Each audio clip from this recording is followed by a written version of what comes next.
buenos días, feliz domingo. Y el día de hoy estamos aquí en su canal explicando a conciencia y vamos a responder algunas preguntas que el público tiene, que fue de interés del video pasado de metformina contra moringa. Bueno, hola chicos, muy buenos días. La primera pregunta que tenemos es, un día me dijeron que un tamal de salsa verde no podía comérmelo porque me subía el azúcar. La pregunta es, ¿por qué? Claro, aquí tenemos que entender que todos los alimentos nos tienen cierta cantidad de azúcares. Estos azúcares se absorben en el cuerpo, entran al cuerpo y elevan el nivel de azúcar en la sangre. A esto se le conoce como índice glucémico y todos los alimentos que tienen algún grado de azúcares lo tienen.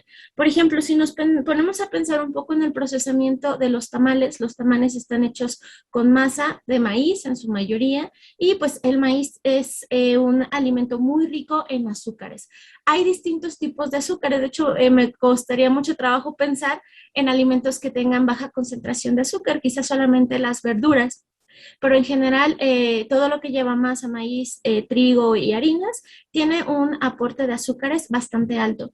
Entonces, si ustedes comen pan, si comen tamales, la mayoría de los antojitos mexicanos tienen estos alimentos y pues es por eso que el índice glucémico que tienen, es decir, la elevación de azúcar en la sangre que generan es algo alto. Entonces, por eso se recomienda, si las personas tienen diabetes o problemas del metabolismo de los azúcares, reducir su ingesta. Muy bien. Muy bien, Farid. Pasamos con la siguiente pregunta.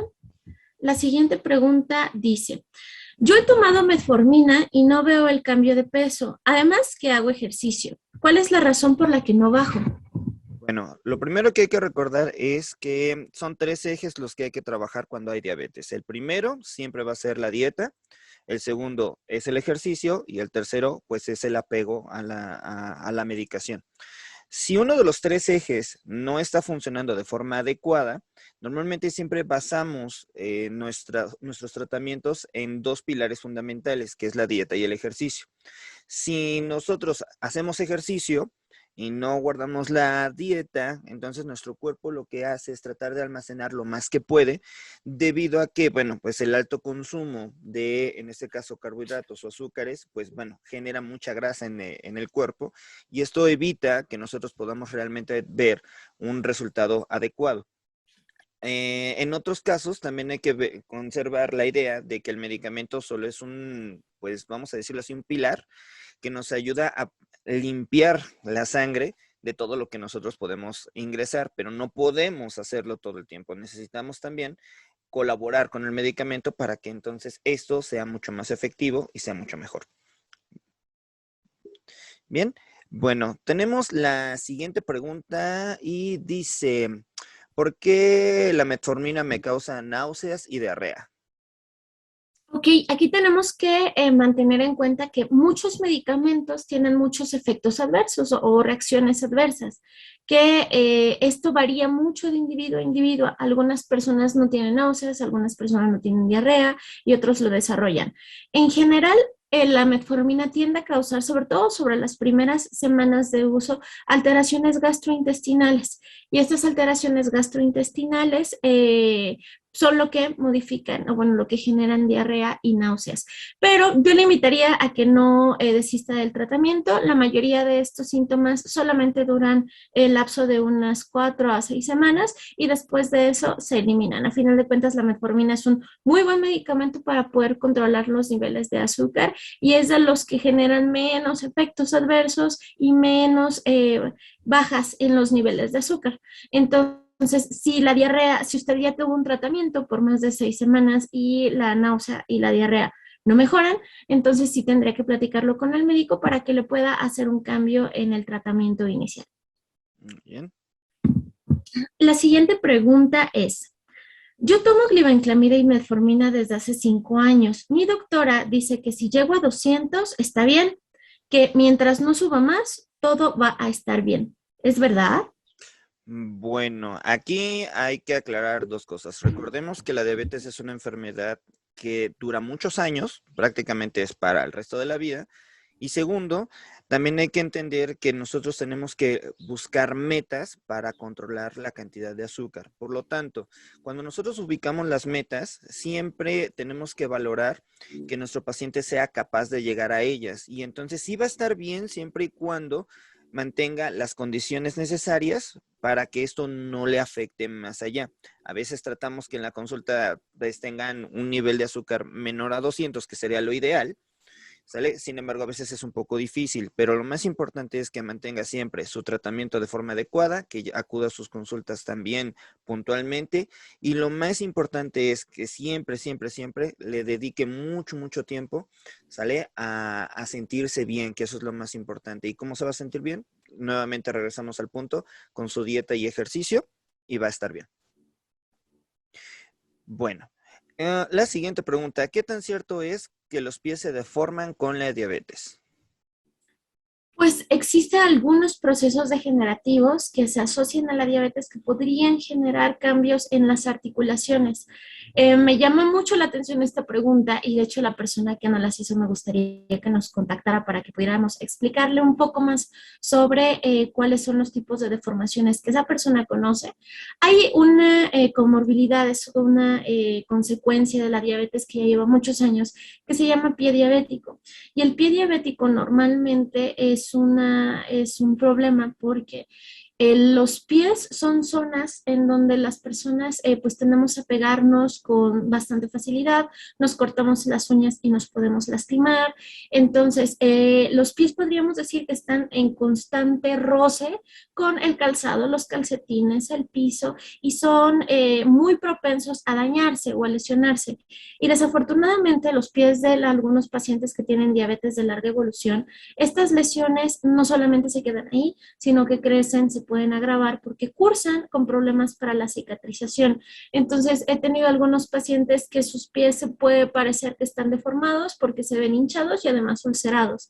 Entonces, a eso se le llama pie diabético. Y evidentemente, la mejor forma de evitar que una persona tenga pie diabético o que pueda tener problemas en sus pies es, en primer lugar, un buen control del azúcar. El azúcar, como muy bien decía mi compañero Ariel, debe mantenerse bajo límites bien establecidos y el cuidado correcto de los pies, desde su lavado, su secado, el uso de algún antiséptico en caso de que tengan una lesión y pues siempre estar checando también si tienen problemas de la sensibilidad, porque también estos pacientes diabéticos, muchos de los pacientes que tienen diabetes, perdón, van perdiendo un poco la sensibilidad, entonces se pegan y no sienten que se están pegando. Entonces, pues también eso impide que se les pueda dar un tratamiento oportuno.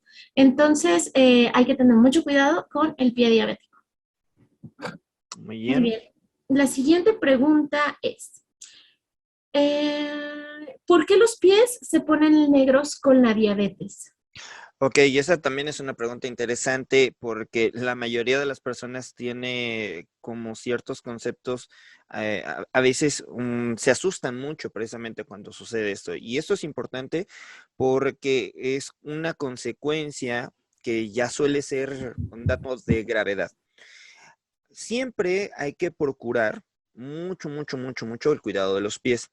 ¿Por qué? Porque como ya lo mencionamos bueno, ya lo mencionó mi compañera hace un momento, los pies tienen muchísimas, pero muchísimas probabilidades de sufrir algún daño. ¿Qué sucede? Esto es con respecto a la circulación. Cuando la diabetes está muy avanzada o no está controlada lo suficiente, ¿qué es lo que sucede? Que todos los elementos vasculares, es decir, arterias, venas, sobre todo las arterias, van a disminuir su riego sanguíneo, van a disminuir ese flujo sanguíneo. Y entonces cuando literalmente nuestro pie carece de esa sangre, de ese aporte que necesita, entonces literalmente todo el pie empieza a sufrir. Y entonces cuando él sufre, todos los elementos que conforman el pie empiezan a morir. Esto es un momento importantísimo que se evite llegar a este punto, porque lamentablemente es un punto de no retorno. Es decir, una vez que el pie se pone negro, entonces hay que literalmente retirarlo. No es para contarles una historia de terror, pero sí es importante que por eso estén vigilando constantemente su control glicémico, estén vigilando sus pies, que cualquier lesión siempre estén bajo observación y cuidado para que no se tengan que llegar a este punto. Pero la razón es precisamente por que la vascularidad, es decir, las arterias y las venas de los pies, ya no dan la sangre necesaria para que él pueda seguir soportando nuestro peso. Bueno, la siguiente pregunta que tenemos es, ¿qué comida puedo consumir si soy diabético porque me prohibieron de todo? Esa es una pregunta que siempre hacen todo el tiempo.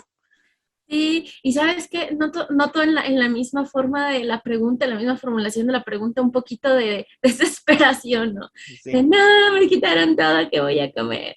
La verdad es que cuando uno está tratando a una persona que tiene diabetes, es bien importante que le dejemos muy claro justamente esto del índice glicémico, porque no quiere decir que una persona diabética nunca jamás en la vida va a poder comerse una rebanada de pan o un pan de dulce o una pizza o algo de los múltiples comidas deliciosas mexicanas que tenemos. Ese no es el punto. El punto no es que ustedes sientan que no pueden comer nada nunca jamás en la vida. La situación aquí es que tenemos que cambiar a una dieta mucho más sana. Es decir, si yo, por ejemplo, estoy acostumbrada a desayunar, no sé, hot cakes o pan tostado con mermelada y un desayuno así súper grande, chilaquiles y lo demás, y después como pizza o hamburguesas, papas, y en la noche ceno tacos, no sé, de pastor o cosas así. Si esa es mi forma de alimentarme, evidentemente, cuando a mí me diagnostican diabetes, el médico me va a decir que ya no lo puedo comer, pero no quiere decir que ya no lo puedo comer jamás en la vida, nunca más. Más bien, aquí lo que se pide, lo que se necesita es que cambiemos la alimentación a consumir alimentos que tengan un aporte de azúcares más bajito, porque nuestro cuerpo no va a poder manejar la cantidad de azúcar que yo estoy comiendo. Entonces, si a lo mejor hace muchos años yo podía desayunarme un plato de chilaquiles entero con huevo, pan y todo y sentirme bien, pues ahora siendo diabético, ese mismo alimento me va a mantener el azúcar en la sangre mucho más alto. Entonces, para tratar de llegar a un balance, para que el azúcar no esté aquí y baje y sea más fácil controlar el nivel de azúcar alto con medicamentos, con ejercicio y la dieta es fundamental. Entonces, no es que no lo puedas comer, sí lo puedes comer. De hecho, yo aconsejaría que los pacientes diabéticos pueden comer casi de todo. Hay evidentemente algunos alimentos que se prefieren cortar porque pues, tienen un aporte demasiado alto de azúcares.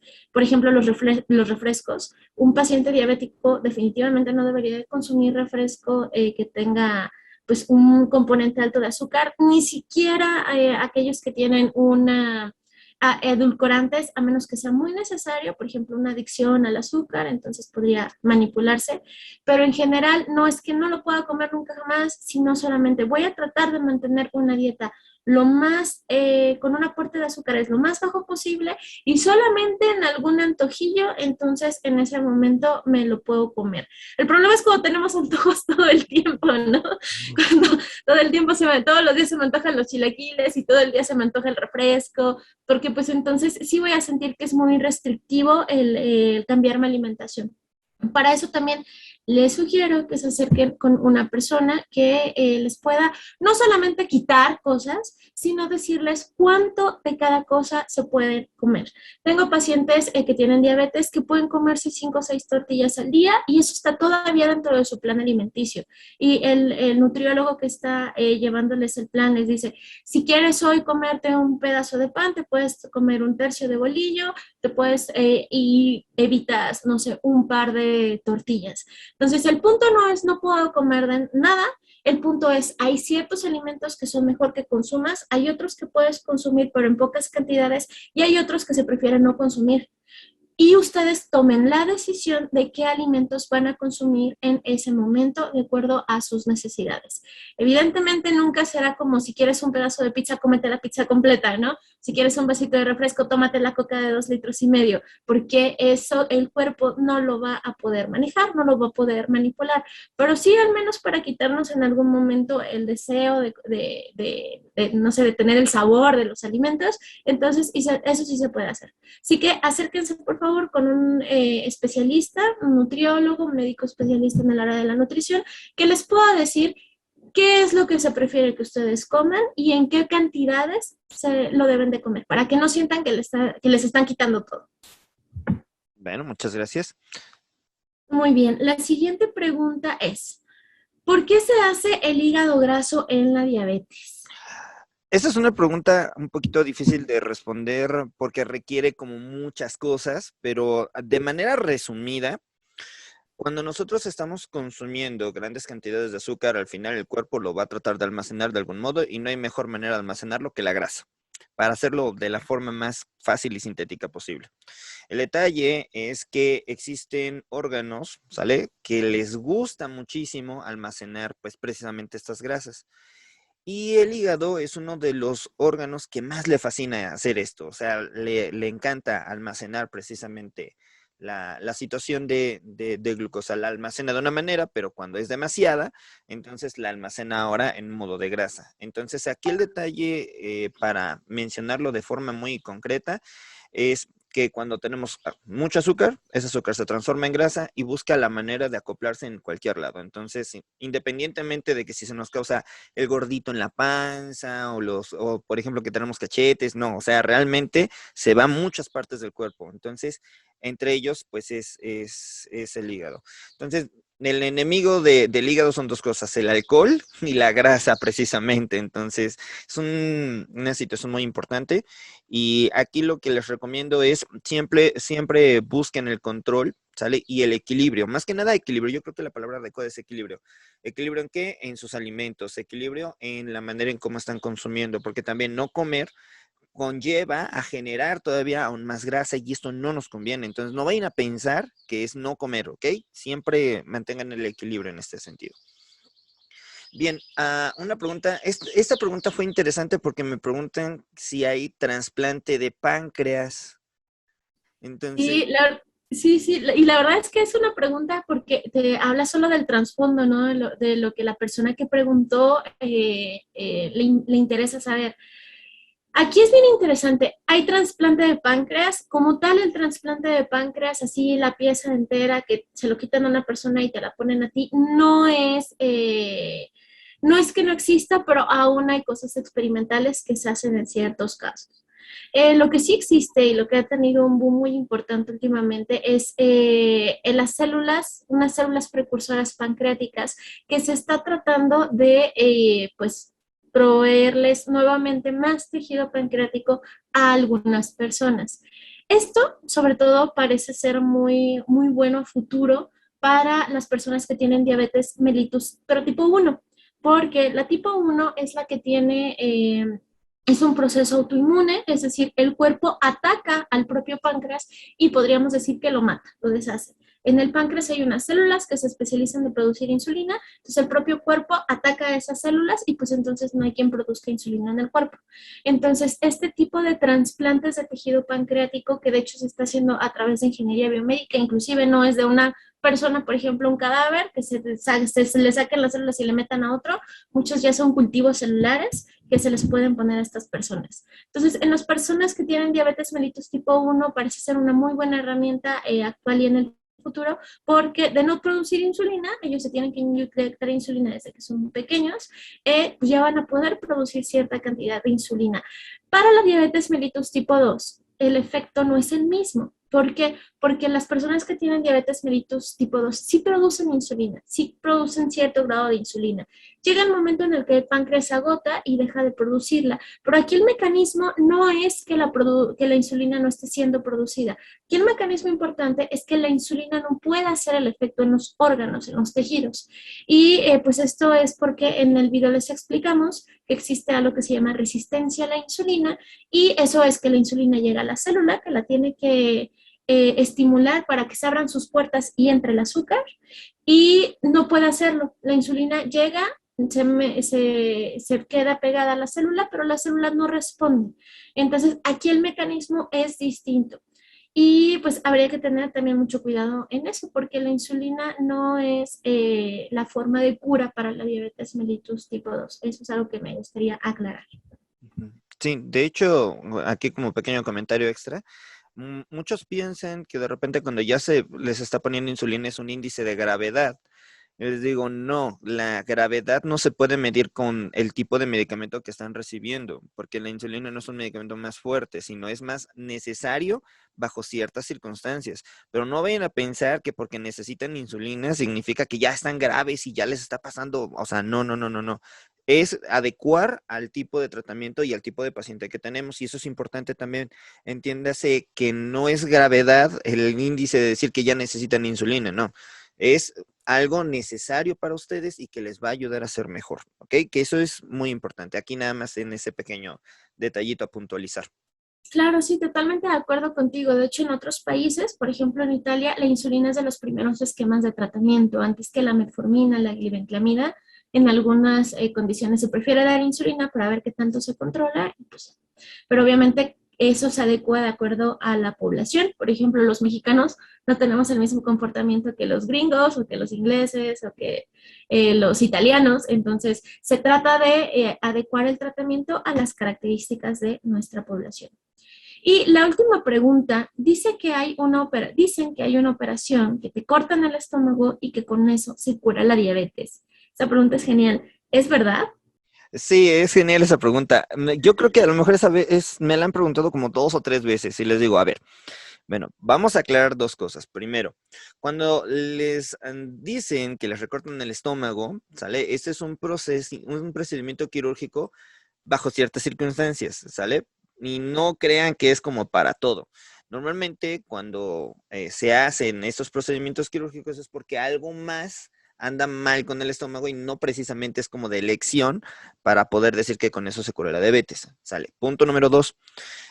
Recordemos que la diabetes es un problema, ¿sale? En el cual mi páncreas no es capaz de dar la cantidad de insulina necesaria, ¿sale? O que esta insulina no está bien hecha y no me da la oportunidad de meter glucosa al cuerpo, de absorber ese azúcar al cuerpo. Entonces, eso es lo primero que hay que entender.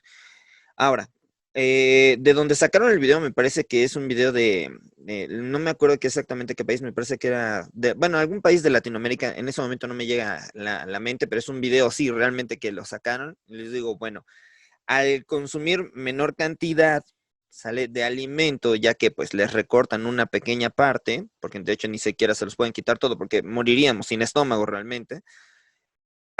Disminuyen algunas circunstancias de absorción, pero esto no es una cura y además aclaramos que esto tampoco, al menos no se ha llevado a cabo, al menos en donde tengo entendido, no se ha llevado a cabo en ningún otro momento, en ningún otro lugar en el cual pueda respaldar de forma adecuada que con esto cura la diabetes, ¿sale? Entonces, realmente como para decir que esto cura la diabetes, no. ¿Sale? Que puede ayudar a disminuir ciertas cuestiones de absorción, sí, pero yo tengo mis reservas bajo esa situación, entonces por eso yo les diría que es mejor revisar tratamientos que ya están un poquito más, más aprobados en ese sentido. Sí, a mí me gustaría también aquí puntualizar algo, que cuando nos quitan una parte del estómago, están impidiendo que se secreten algunas hormonas importantes en esta región. Y se sabe que estas hormonas también están implicadas en la diabetes mellitus. Entonces, la lógica del pensamiento es, no tengo una parte del estómago que no produce estas hormonas y entonces mis niveles de azúcar bajan. Pero, como bien dijo Ariel, no, sí es una cirugía que parece ser muy prometedora, de verdad muy prometedora en el futuro, pero también es una cirugía de riesgo. Entonces, aquí siempre tenemos que valorar cuáles son los riesgos contra los beneficios, porque si no, después todas las personas que tengan diabetes van a querer que les quiten la mitad del estómago y Ujú. vamos a tener ahí también problemas. Entonces, sí es cierto que es una cirugía que es muy prometedora y que está dando muy buenos resultados. Aquí, por ejemplo, en la Ciudad de México, en el Hospital General de México, hay un lugar de cirugía bariátrica que están tratando de llevar control de peso y reversión de la diabetes, entre comillas, a través de la cirugía bariátrica, pero aún todavía hay muchas cosas por indagarse. Todavía falta que esto sea un hecho al 100% y que pueda ser aplicado a todas las personas, porque evidentemente al ser una cirugía mayor también tiene sus restricciones. Entonces hay que ser súper cuidadosos con eso y pues parece de que es una buena herramienta.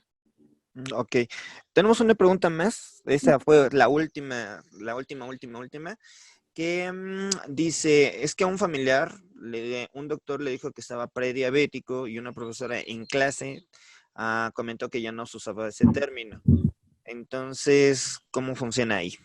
Claro, sí, pues hace unos años el término prediabetes era para designar a una persona que tenía niveles de azúcar elevados entre 110 y 126. De arriba de 126 ya era diabético. Entonces, de 110, algunos decían de 100 a 125 es prediabetes. Pero ese término cayó un poquito en desuso y actualmente utilizamos otro que se llama intolerante a los carbohidratos. Ahora, esta cosa es muy puntual, es más de médicos. ¿No? Si los médicos hablamos entre nosotros, lo más indicado sería decir es intolerante a los carbohidratos, ¿no? Eso sería como lo más adecuado, no prediabético, porque todavía en esta rama, en esta brecha, las personas que tenían el azúcar alta pueden regresar a lo normal. Sin embargo, con varios pacientes todavía manejamos el término de prediabetes para que entiendan que pues, esta enfermedad es grave, ¿no? Si no se cuidan, entonces ya están a un pasito de tener diabetes. Pero sí es cierto, lo más indicado sería decir que es intolerante a los carbohidratos y no prediabético. Pero eso es simplemente semántico. Esto fue todo por el día de hoy, así que les agradecemos mucho sus preguntas. Vamos a estar mucho más pendientes también de las preguntas que nos puedan dejar aquí en la caja de comentarios. Ya saben que este canal está hecho para ustedes y nos vemos en la que sigue. Muy bien, recuerden que este es su canal Explicando a Conciencia, donde puedes liberar tu curiosidad. Nos vemos hasta la próxima. Adiós Adiós. y listo.